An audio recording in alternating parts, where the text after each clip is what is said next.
जिस माहौल में हम रहते हैं, आपने अधिकांश देखा होगा, यदि 4 शब्द बच्चा अंग्रेजी में बोलने लगता है तो माता पिता की खुशी का ठिकाना नहीं होता और लोग उसे सिर पे उठा के घूमते हैं जी। वही बच्चा जब 2 शब्द संस्कृत के बोल दे तो कई बार व्यंग करते हुए हमारे अपने शुभचिंतक या परिवार के सदस्य कहते हैं क्या इसको कथावाचक या बाबा जी बनना है। क्रिश्चियन बच्चों को अंग्रेजी आती है, वो अपनी बाइबल आसानी से पढ़ सकते हैं। इस्लाम को मानने वाले लोगों को उनकी उर्दू भाषा आती, वो अपनी कुरान की आयतें आराम से पढ़ सकते हैं। लेकिन दुर्भाग्य हमारे सनातन को मानने वाले लोगों का कि हमारे बच्चों को विश्व की दुनिया की भाषाएं आती हैं लेकिन संस्कृत नहीं आती। विडंबना यह है कि वो गीता कैसे पढ़ेंगे, गीता कैसे समझेंगे, वेदों के प्रति उनका रुझान कैसे बढ़ेगा। तो आज आवश्यकता है, यदि हमें हमारे धर्म ग्रंथों के वास्तविक स्वरूप को समझना है तो जो वेदों की भाषा है, देवनागरी भाषा संस्कृति पर हम लोगों का रुझान बढ़ना चाहिए और हमारा जो कर्तव्य है उसको भी हमें ईमानदारी से निर्वहन करना चाहिए। यादव समाज के कथावाचक थे जिनको लोग जो अपनी कथा कह रहे थे उनको लोगों ने बहुत मारा, बहुत पीटा, उनकी बहुत बेइज्जती की सामाजिक तौर पर। उनके ऊपर यूरिन वगैरह भी उन्होंने फेंक दिया। तो क्या ये सही है? ऐसा नहीं कि वो यादव समाज से हैं तो उन्हें कथा करने का अधिकार नहीं। हमारे यहाँ जात पात पूछे नहीं कोई, जो हरि का भजे सो हरि का होई। माता सबरी की जाति क्या है? आदिवासी जाति से आती, वनवासी जाति से आती। यदि किसी जाति के मंदिर में आने से मंदिर का कल्याण नहीं तो मैं यही कहूंगा मंदिर में बस पत्थर है, भगवान नहीं जी। ऐसी जगह पर भी हम ये भेद देखेंगे, धर्म को खतरा पापियों से नहीं, देश को खतरा देश के दुश्मनों से नहीं, देश को खतरा देश के गद्दारों से है और धर्म को खतरा धर्म के ठेकेदारों से है। आजकल जो लोग सनातन धर्म का प्रचार कर रहे हैं, जो बाबा है, जो कथावाचक हैं, उन पर कई सारे एलिगेशंस लग रहे हैं। एलिगेशंस उनकी लाविश लाइफस्टाइल को लेकर, एलिगेशंस उनके विचारों को लेकर, एलिगेशंस उनके बयानों को लेकर। तो इन्हीं सब एलिगेशंस को क्लियर करने के लिए आज हम बात करेंगे मुकुंद दास जी महाराज से, राष्ट्रीय अध्यक्ष राम जानकी संघ अयोध्या। महाराज जी नमस्कार, आपका बहुत बहुत स्वागत है हमारे चैनल पे। उम्मीद है आपको हमारे चैनल पे आके खुशी हुई होगी। आपके चैनल में आकर के निश्चित ही जो आज आपने सनातन और भारतीय संस्कृति को लेकर के आध्यात्मिक चेतना से जुड़े प्रश्न किए हैं, आवश्यकता है आज के समाज के इन प्रश्नों को जानने की और समाज को जागरूक होने की। आपने प्रश्न किए, अत्यधिक प्रसन्नता हुई, यहाँ आकर हमें भी आनंद की प्राप्ति हो रही है। आप अपना सवाल करें। जी, तो महाराज जी मैं ये जानना चाहती हूँ, बीइंग अ यूथ, मैं आपसे ये जानना चाहती हूँ कि सनातन है क्या? वैसे सनातन को प्राय लोग हिंदू धर्म से जोड़ते हैं जी। सनातन वो है जब से मानव सभ्यता इस सृष्टि में आई, जिसका ना आदि है ना अंत है।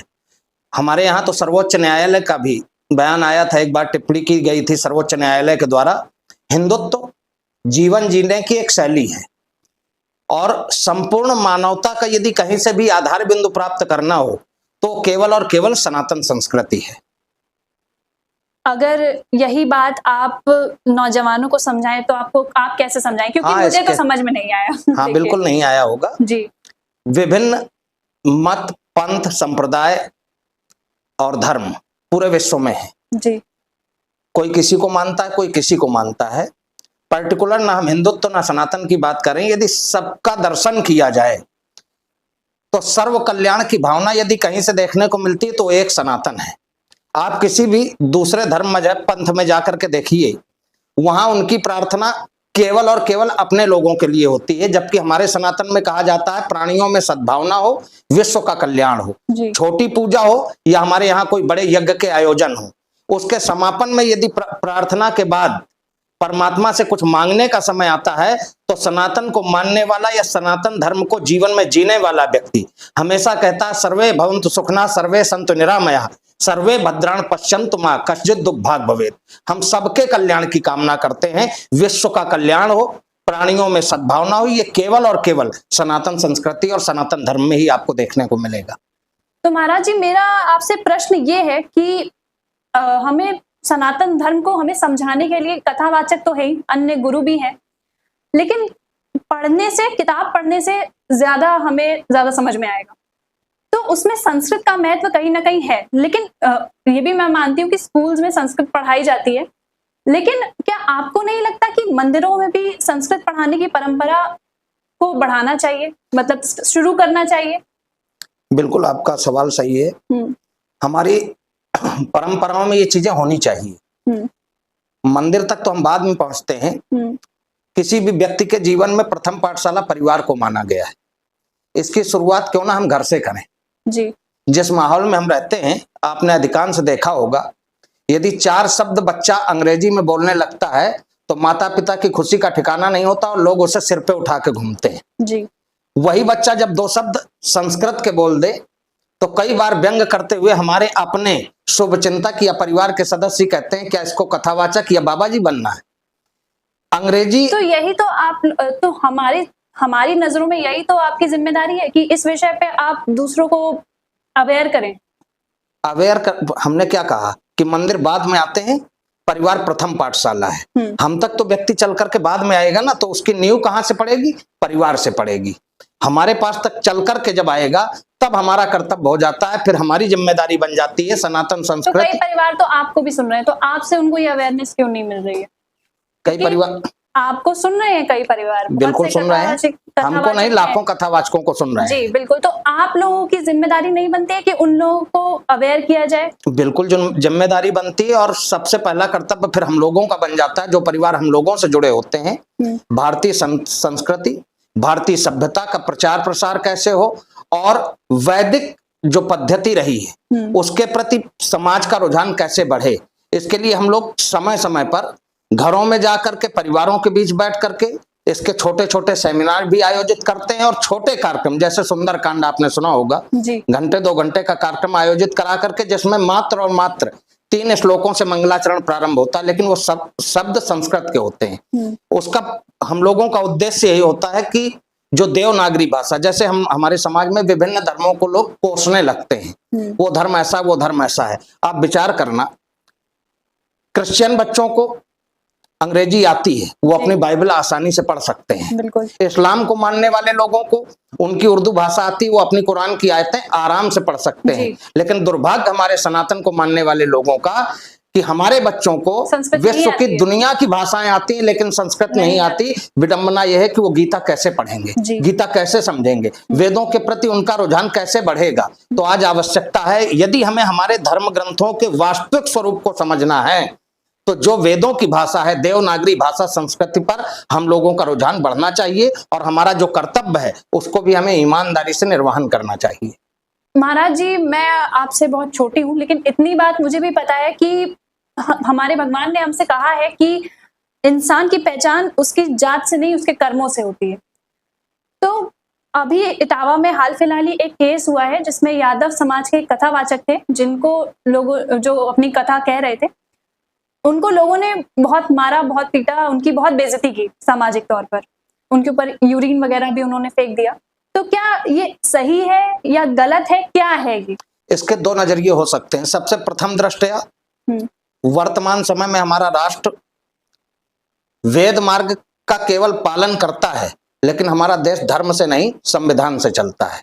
जो कुछ कदम उठाया गया तो उसकी तो पहले पूरे समाज को एक मत होकर के निंदा करनी चाहिए। यादव कथावाचक हो या किसी अन्य जाति से हो, उनके साथ जो व्यवहार किया गया वो अत्यंत निंदनीय है और घोर अपराध की श्रेणी में आता है।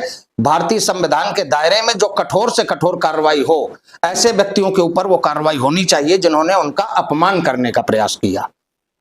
अब आपकी बात रही कथा से लेकर के, वो कथा करने गए थे, तो सबसे बड़ी बात ऐसा नहीं कि वो यादव समाज से हैं तो उन्हें कथा करने का अधिकार नहीं। हमारे यहाँ सनातन संस्कृति में कहा जाता है, सबरी ने कहा वेद पढ़े, केवट कहाँ कुलवान रहे, महिमा ये केवल भक्ति की है, भक्त के बस में मेरे राम रहे। हमारे यहाँ जात पात पूछे नहीं कोई, जो हरि का भजे सो हरि का होई। माता सबरी की जाति क्या है? आदिवासी जाति से आती, वनवासी जाति से आती, जिससे समाज के तथाकथित लोग जिन्होंने सनातन को, समाज को तोड़ने का कार्य किया है, उन्होंने एक नाम दे दिया कि ये निम्न जाति से आती हैं। जबकि कहा जाता है, आए एक ही द्वार से उतरे एक ही घाट, अपनी अपनी करनी सब हो गए 12 बाट। वो माता सबरी जब राम जी को जूठे बेर खिलाती हैं और जब उन्हें याद आया कि मैंने अपराध कर दिया, तो माता सबरी कहती हैं, अधम ते अधम अधम मैं नारी, प्रभु मैं तो छोटी जाति में जन्मी हूं, मैंने आपको जूठे बेर खिला दिए, मुझे कौन सा पाप लगेगा। श्री रामचरितमानस में प्रमाण है, और रामचरितमानस के रचनाकार कोई और नहीं, ब्राह्मण जाति से आने वाले गोस्वामी बाबा तुलसीदास जी हैं। जी। गोस्वामी जी लिखते हैं, राम जी की तरफ से उत्तर क्या आया, कहा रघुपत सुन भामिन बाता, मानव एक भगत करनाता। अरे सबरी, संसार के जीवों से मेरा केवल एक रिश्ता है, भक्त और भगवान का। श्रेष्ठ जाति नहीं होती, श्रेष्ठ हमेशा इंसान के कर्म हुआ करते हैं। जी। हमारे यहाँ कहा भी गया है, गीता तो पूरी पूरी कर्म पर ही जोर देती है, भगवान श्री कृष्ण का उपदेश कर्म पर ही है।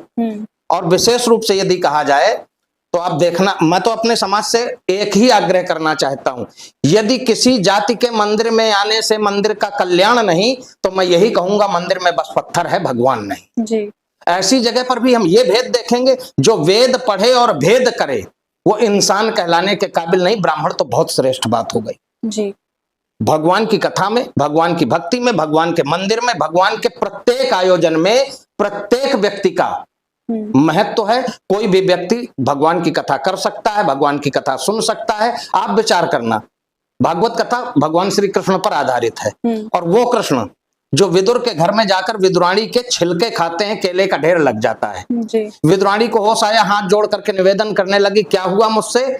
कृष्ण का उत्तर क्या था, 7 द्वीप 9 खंड में भोजन कियो बहुबार, एक सबरी एक विदुर घर पेट भरे 2 बार। या तो माता सबरी के जूठे बेरों से मेरा पेट भरा है, या विदुर के घर में विदुराणी के द्वारा खिलाए गए केले के छिलकों से मेरा पेट भरा है। तो जो जाति का चश्मा लगाकर धर्म को देखते हैं, तो हम तो ऐसे धर्म के ठेकेदारों से, और मैं तो सनातन के एक व्यासपीठ में बैठने के नाते पूरे समाज से एक आग्रह करना चाहता हूं, हमें इस प्रकार की कुरीतियों का बहिष्कार करना चाहिए, जो इस दृष्टि से धर्म को खतरा पापियों से नहीं, देश को खतरा देश के दुश्मनों से नहीं, देश को खतरा देश के गद्दारों से है, और धर्म को खतरा धर्म के ठेकेदारों से है। तो महाराज जी, आपने काफी अच्छे से हमें समझाया, लेकिन मेरा मानना ये है कि समाज में इतनी अराजकता फैल चुकी है, और हिंदू बिल्कुल भी एकत्रित नहीं है, यूनिटी नहीं है हिंदुओं में। हिंदू को ही काटने के लिए दौड़ रहे हैं। अभी एक केस आया था हाल फिलहाल में बिहार में, कि एक पुलिस प्रशासन में ही कोई निम्न जाति के थे, उन्होंने ब्राह्मण से अपना थूक चटवाया, सिर्फ इसलिए क्योंकि वो ब्राह्मण जो था वो ऑटो चलाने वाला था, और वो पुलिस वालों को साइड नहीं दे रहा था। तो उससे पहले उसकी जाति पूछी गई, उसने बताया कि मैं ब्राह्मण हूँ, फिर उसको मारा लात गोसों से, उसके बाद फिर उससे अपना थूक चटवाया गया। तो ये जो अराजकता है, इस पर आपका क्या कहना है? अध्या अराजकता, और आपने एक शब्द प्रयोग किया कि वो निम्न जाति के थे, उन्होंने ब्राह्मण से अपना थूक चटवाया। जी। यदि कहीं ना कहीं देखा जाए तो सबसे बड़ी विडंबना यह है कि हमारे समाज में सबको एक चश्मा लग गया है, उच्च जाति और निम्न जाति का। फिर होता क्या है, चश्मा पहनाने वाला है कौन? कौन पहना रहे हैं ये चश्मा?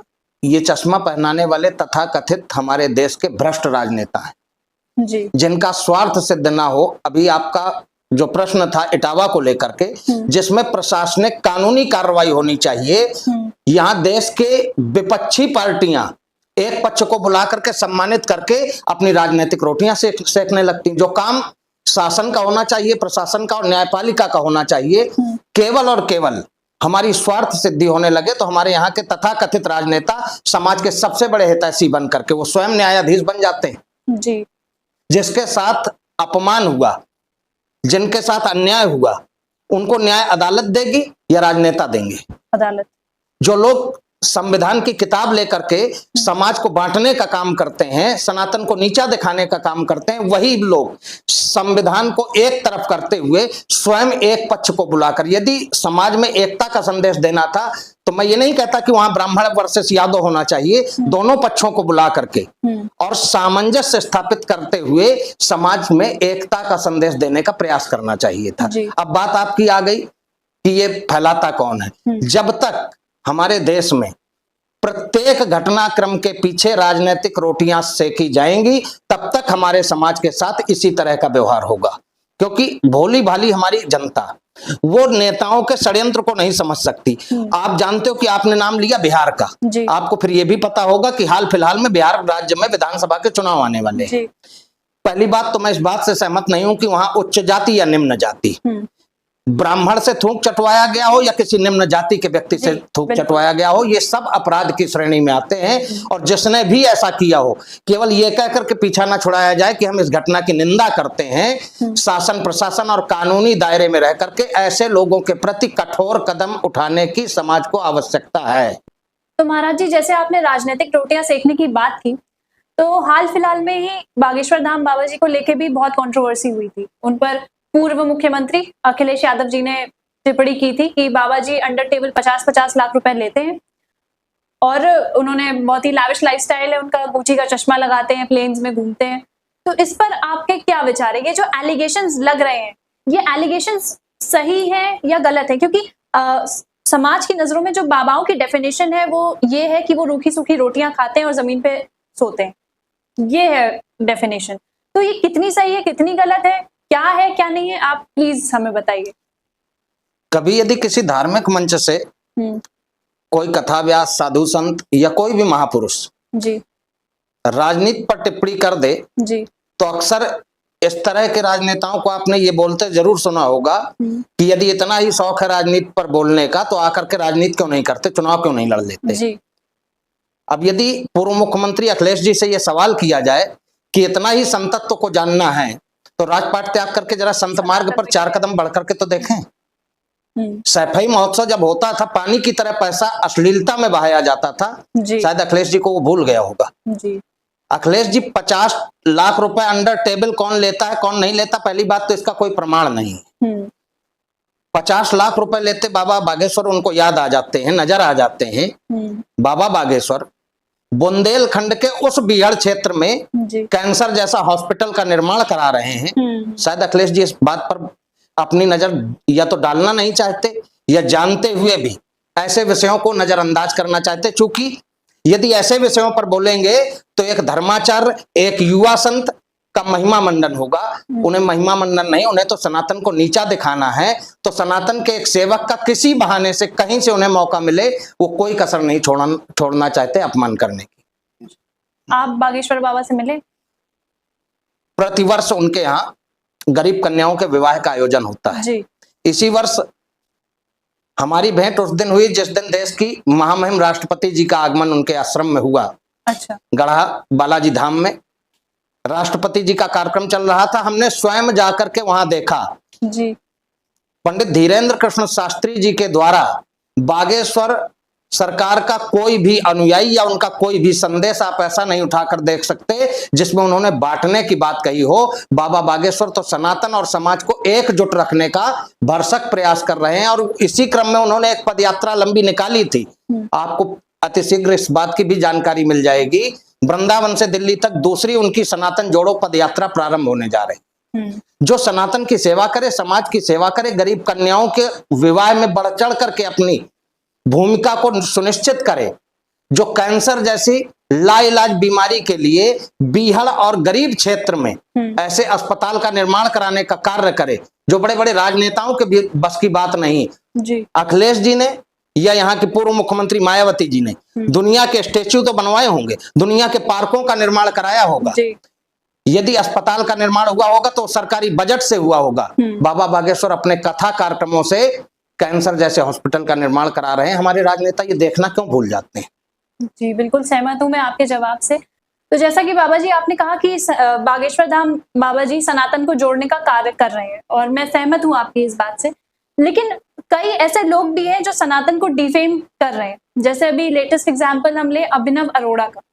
छोटा सा बच्चा है, शुरुआत में तो उसका सोशल मीडिया पे ये इमेज था कि ठीक है छोटा बच्चा है, क्यूट है, प्रचार कर रहा है, लेकिन धीरे धीरे करके एक वो फुल प्रूफ, जो भी उस बच्चे के पीछे जिसका भी हाथ था, फुल प्रूफ उन्होंने बिजनेस प्लान बना रखा था। पहले वो रील्स बनाता था, वीडियोस बनाता था, फिर कुल्फी बेचने का भी उन्होंने किया, लेकिन जब उनको पता चला कि कथा वाचने में ही बहुत ज्यादा प्रॉफिट है तो वो वही करने लगा। वो एक छोटा सा बच्चा जिसको अभी स्कूल जाना चाहिए, अपनी मेंटल एबिलिटी को मेंटेन करना चाहिए, वो इन सब कामों में लगा है। तो इस पर आपके क्या विचार है?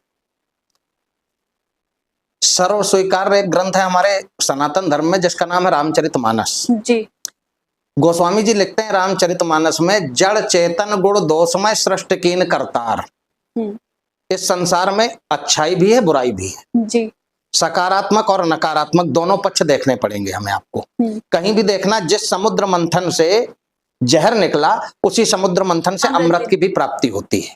अच्छाई और बुराई दोनों साथ चलती है। अब हमें किस चीज को ग्रहण करना है? आपने अभिनव अरोड़ा का नाम लिया। सनातन धर्म में जो अच्छाई थी, हमने बताया कि पंडित धीरेन्द्र कृष्ण शास्त्री के द्वारा कैसे सनातन को एकजुट करने का प्रयास किया जा रहा है। दूसरा आपने तुरंत नाम रख दिया अभिनव अरोड़ा का, छोटा सा बच्चा जिसके पीछे एक स्क्रिप्ट लिखी गई और व्यापार प्रारंभ हो गया। जी। तो आपको यह भी मालूम होना चाहिए कि अभिनव अरोड़ा को बेनकाब करने के लिए कोई राजनेता या जांच एजेंसी नहीं आई, बल्कि एक कथावाचक या हमारे तुलसी पीठाधीश्वर जगत गुरु स्वामी रामभद्राचार्य जी के द्वारा ही इस विषय को गंभीरता के साथ उठाया गया। सनातन के आड़ में कोई खिलवाड़ ना कर जाए, इसे जन जन तक पहुंचाया गया और बंद कमरे में नहीं, सामाजिक बहिष्कार भी किया गया, ताकि आने वाले समय में कोई सनातन का नकाब पहन करके सनातन को कलंकित करने का प्रयास करेगा तो हमारे जगत गुरु जी तुलसी पीठाधीश्वर स्वामी रामभद्राचार्य जी ने ये साबित कर दिया कि अभी हमारे समर्थ गुरु हर जगह अपनी दृष्टि डाले हुए हैं। जहां अनीति, अन्याय, अधर्म होगा, संत समाज मुखरता के साथ उसका विरोध भी करेगा। तो महाराज जी, जैसा कि आपने बताया कि कैसे लोग सनातन को डिफेम कर रहे हैं, कैसे उसको प्रमोट कर रहे हैं, कई ऐसे कथावाचक हैं जिनको पब्लिक बहुत ज्यादा प्यार भी करती है और कई ऐसे हैं जिनको बहुत ज्यादा बॉयकॉट भी करती है। लेकिन कुछ ऐसे कथावाचक भी हैं जिन्हें पब्लिक बहुत ज्यादा ही प्यार करती है, उनके प्रति बहुत प्रेम है उन सबका। मैं बात कर रही हूँ प्रेमानंद महाराज जी की। तो इस पर आपकी क्या विचार है, क्यों उनको कोई हेट नहीं करता? पहली बात तो आद्या, आपने ऐसे महापुरुष का नाम ले दिया है जी। हमारे सनातन धर्म में श्रीमद् भागवत में ही कहा गया है, जड़ भरत जी के प्रसंग में, बिना महत पाद रजोभिषेकम। जब तक किसी संत महापुरुषों के चरणों की रज से अपने माथे का श्रृंगार न किया जाए, तब तक आध्यात्मिकता का बीज अंकुरित होता ही नहीं। जी। सनातन का एक सूत्र है, यथा नाम तथा गुण। प्रातः स्मरणीय परम पूज्य स्वामी प्रेमानंद जी का आपने नाम लिया, जो साक्षात प्रेम की मूर्ति हो। जी। आप विचार करना, मनुष्य नहीं, राक्षस भी प्रेम के आगे नतमस्तक हो जाते हैं। बड़ी से बड़ी नकारात्मक सोच रखने वाले लोग भी ऐसे महापुरुषों के विचारों से पूर्णतः 100% सहमत हो जाते हैं, क्योंकि वहां पर किसी भी प्रकार के विषय पर विवादित बयान नहीं, बल्कि उस मामले का समाधान दिया जाता है। साक्षात प्रेम की प्रतिमूर्ति है स्वामी प्रेमानंद जी, जो अपने जीवन में केवल उपदेश देते नहीं हैं, वो ऐसे उपदेश को जीवन में स्वयं जीते भी हैं। कथावाचक होना एक बहुत छोटी बात है, उपदेश करना बहुत छोटी बात है, उस उपदेश को अपने जीवन में धारण करना, नाम का संन्यास होना अलग बात है, जीवन में संन्यास आ जाना। यदि कहीं देखना है तो वर्तमान समय में जिन महापुरुष का आपने नाम लिया है, स्वामी प्रेमानंद जी महाराज, उसकी जीती जागती प्रतिमूर्ति है जी। और प्रेम का विरोध कौन करेगा? प्रेम से तो पशु भी बस में हो जाया करते हैं। प्रेम से पशु तो वश में हो जाया करते हैं, लेकिन आपने बात की राक्षसों की। हाँ। तो मैंने ये देखा भी है अपनी जिंदगी में और कई जगह सुना भी है कि इंसान चाहे जैसा भी हो, उसका जो नेचर रहता है वो हमेशा रहता ही है। जैसे मैंने एक कहानी सुनी थी कि एक बिच्छू वाली कहानी, कि उसका नेचर है डंक मारना, तो वो डंक मारेगा ही, उसको चाहे आप जितना प्रेम कर लो। रामचरितमानस में इस बात को ऐसे कहा गया है, जाको जवन स्वभाव जाए नहीं जी से, नीम सदा कड़वी रहे चाहे खाओ गुड़ घी से। जिसका जो स्वभाव है वो रहेगा। रामचरितमानस ही आपके प्रश्न का उत्तर दे रही है। दो बातें कही गई हैं। एक जगह कहा गया है, मूर्ख हृदय न चेत चाहे गुरु मिले बिरंच सम। स्वयं ब्रह्मा गुरु बन जाए फिर भी मूर्ख को नहीं सुधारा जा सकता। लेकिन वहीं पर कहा गया, सठ सुधरें सतसंगत पाई। यदि सच्चे सत्पुरुष का संग मिल जाए तो सठ व्यक्ति भी सुधर सकता है। एक उदाहरण नहीं, इसके अनेकों उदाहरण हमारे समाज में, हमारे पुराणों में प्रमाण के रूप में विद्यमान है, जहां बड़े से बड़े दुष्ट ने अपनी दुष्टता को त्यागा है और वो सच्चाई के मार्ग को स्वीकार करता है। लेकिन ये तब संभव होता है जब वो जो सच्चा व्यक्ति है वो केवल उपदेश ना कर रहा हो, उस सत्य को अपने जीवन में धारण भी किए हो। जैसे हमने प्रेमानंद जी के बारे में कहा, वो केवल उपदेशक नहीं, केवल कथावाचक नहीं, हमारे ब्रजमंडल का नहीं बल्कि संपूर्ण भारतवर्ष का कोई ऐसा कथा व्यास ना होगा जो पूज्य महाराज श्री के चरणों का आशीर्वाद लेकर के आगे ना बढ़ रहा। तो महाराज जी, भारत में कई सारे देवी देवता हैं, कोई विष्णु जी के उपासक हैं, कोई शिव जी के उपासक हैं, लेकिन राम के प्रति आस्था जो है लोगों की वो अलग ही है।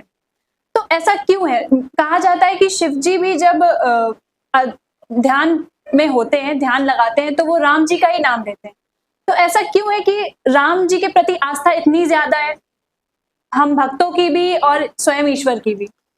राम ही क्यों, इस विषय में तो बाद में आएंगे, क्योंकि आपने बोलते बोलते एक ऐसा शब्द बोल दिया, शिव जी जब ध्यान करते हैं तो राम जी का करते हैं। बिल्कुल सत्य है। भगवती पार्वती कहती हैं, तुम पुण्य राम राम दिन राती।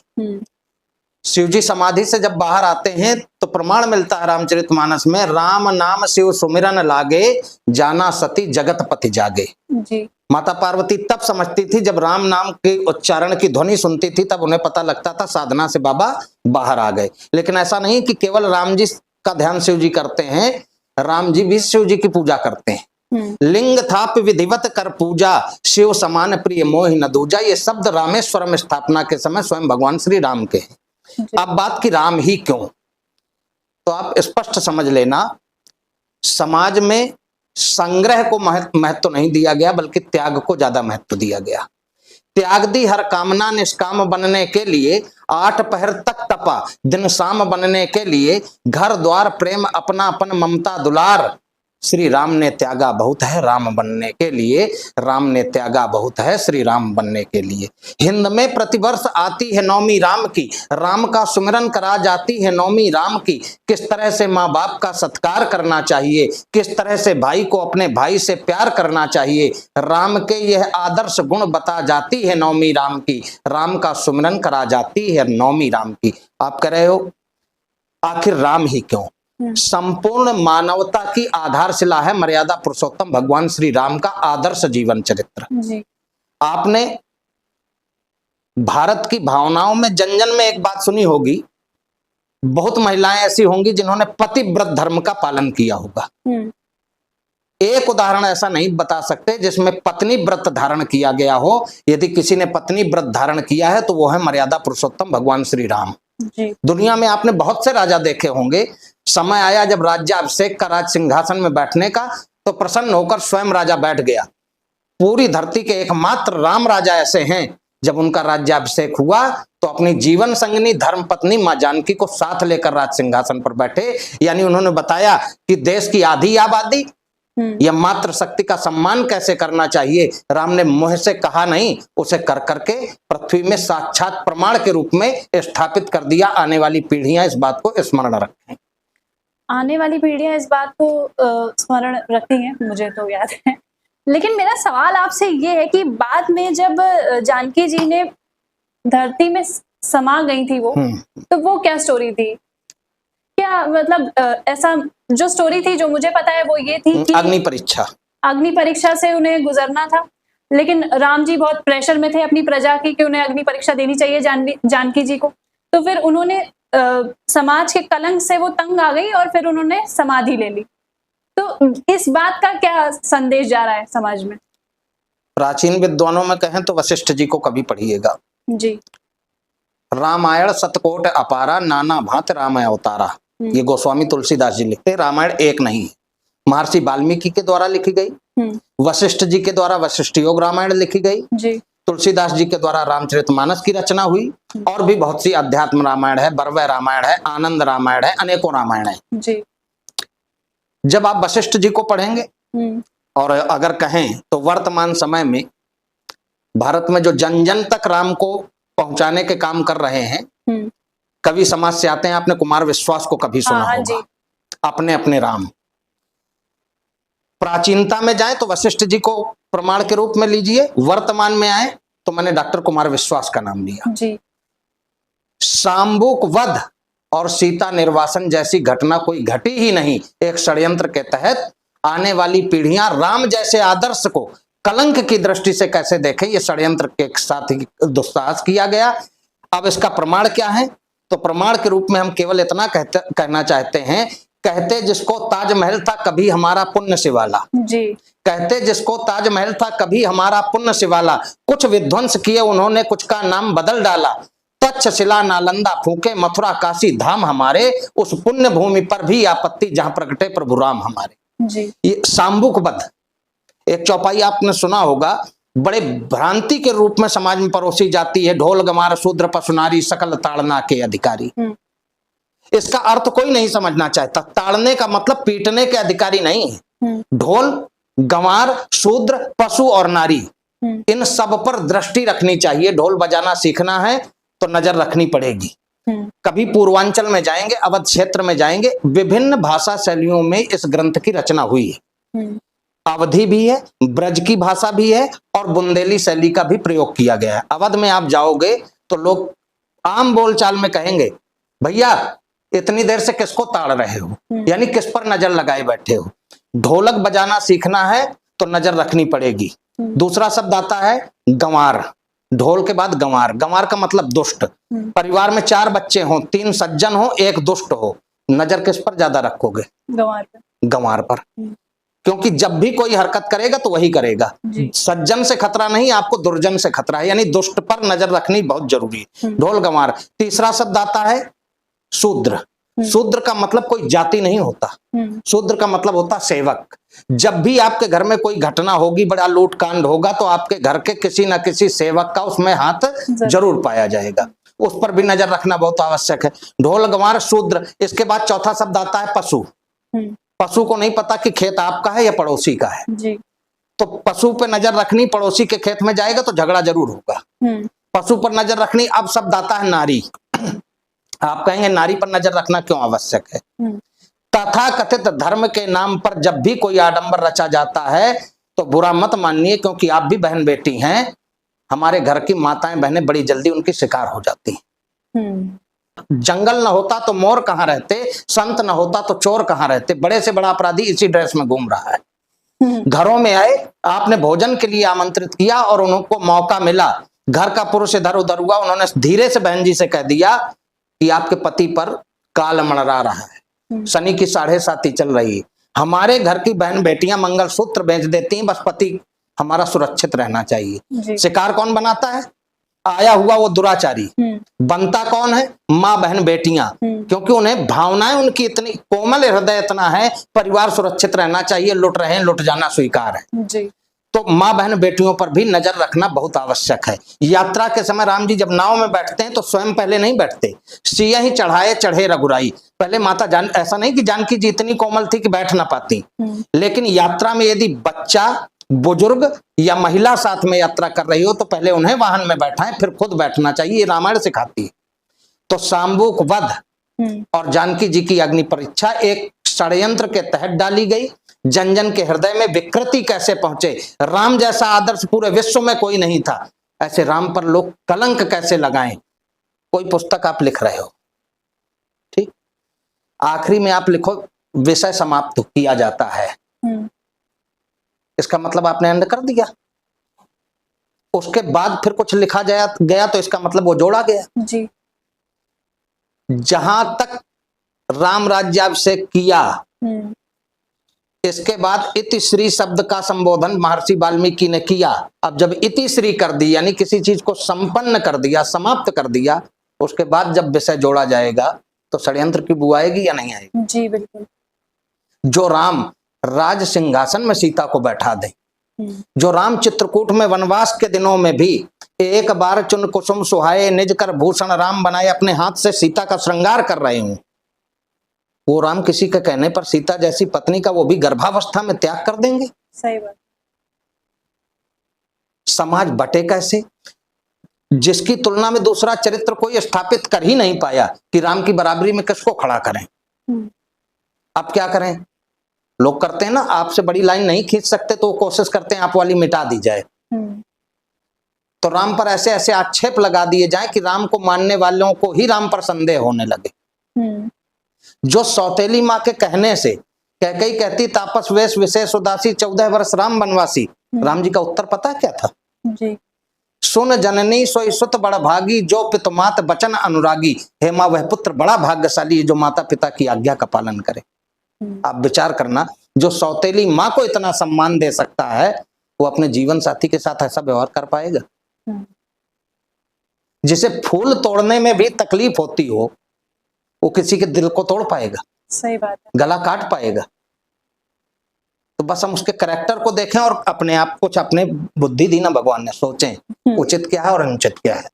तो महाराज जी, मैंने एक भ्रांति बहुत सुनी है आजकल, और आप राम कथा भी करते हैं, तो एक कॉन्टेक्स्ट है रामायण में कि जब सीता जी ने सोने का मृग देखा तो उन्होंने राम जी से कहा कि इसे शिकार करके इसका ले आइए, और आज यही हम मतलब मांसाहारी भोजन वो करते थे, ऐसा मानना है।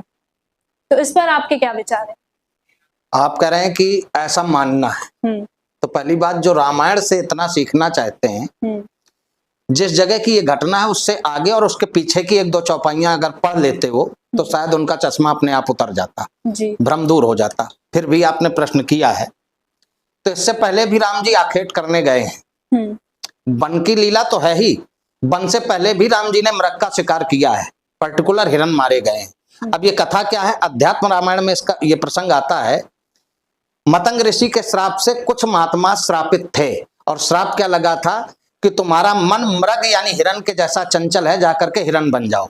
तो प्राचीन समय में जो किसी को ऋषि मुनि महात्मा श्राप देते थे तो श्राप से मुक्ति का उपाय भी बताते थे। तो उपाय क्या बताया था कि त्रेता युग में जब भगवान श्री राम राज परिवार में राजकुमार की लीला करेंगे तो अपने बाण से मारेंगे, तब तुम्हें मुक्ति प्राप्त होगी। तो पहली बात तो राम जी ने शिकार क्यों किया, उसके पीछे का उद्देश्य, जे मृग राम बाण के मारे ते तन तज सुर धाम सिधारे। मारने के लिए राम जी ने मृग का शिकार नहीं किया, बल्कि उन जीवात्माओं को तारने के लिए उनका शिकार किया, पहला। दूसरा, राम जी का जीवन कैसा, राम जी का नहीं पूरे रघुकुल का जीवन। आपने मांसाहार से जोड़ा ना, तो मांसाहार का उत्तर इतना है कि करहि आहार साक फल कंदा और सुमिरहि ब्रह्म सच्चिदानंदा। पूरे रघुकुल की परंपरा ये रही कि कंदमूल फल खा लिए हैं, अन्न का भक्षण कर लिया है, दूध इत्यादि ले लिया है, मांसाहार तो छोड़ो, फल भी रघुकुल में वो स्वीकार किए जाते थे जो वृक्ष को अपने आप छोड़ दें, यानी टूटकर खुद गिर जाएं, तोड़ करके फल भक्षण की व्यवस्था रघुकुल में रही ही नहीं। दूसरी बात, और राम कथा से ही प्रसंग आता है। राम जी को छोड़िए, आप सुंदरकांड कभी सुना होगा आपने। सुंदरकांड में जिस समय हनुमान जी लंका जाते हैं तो बानरों से हनुमान जी ने क्या कहा है, तब लग मोहि परख्यो तुम भाई, सहि दुख कंद मूल फल खाई। कहने की क्या जरूरत थी? हनुमान जी जानते हैं कि बानर जाती है, कहीं ऐसा ना हो मेरे आने में विलंब हो जाए तो समुद्र के जीव जंतुओं का ही भोजन करने लगे ये। इसलिए हनुमान जी ने इस बात को अंडरलाइन किया, दुख सह लेना, कंदमूल फल खाना, इसके अलावा कुछ मत करना जी। तो जहां सेवक इस मर्यादा का पालन करता हो, आप विचार करना कि उनके स्वामी की मर्यादा कितनी श्रेष्ठ और उच्च रही होगी। राम का जीवन सिर्फ और सिर्फ लोक कल्याण के लिए था। ताड़का इत्यादि का भी जब उद्धार किया है तो विश्वामित्र जी ने कहा, ताड़का को तो मैं भी मार सकता हूँ, मार तो सकता हूं लेकिन तार नहीं सकता। अब तारने वाला आ गया है तो तारने वाले के हाथों से ही इनको मुक्त कराना है। जी। तो महाराज जी, अब हम लोग पॉडकास्ट के आखिरी स्टेज पर पहुंच चुके हैं, तो जाते जाते हमारा एक सवाल है आपसे कि आज की यूथ को राम जी से क्या सीखना चाहिए? हमने तो वैसे ही बताया कि संपूर्ण मानवता का आधार बिंदु है श्री राम का आदर्श जीवन चरित्र। अब यूथ को क्या सीखना चाहिए?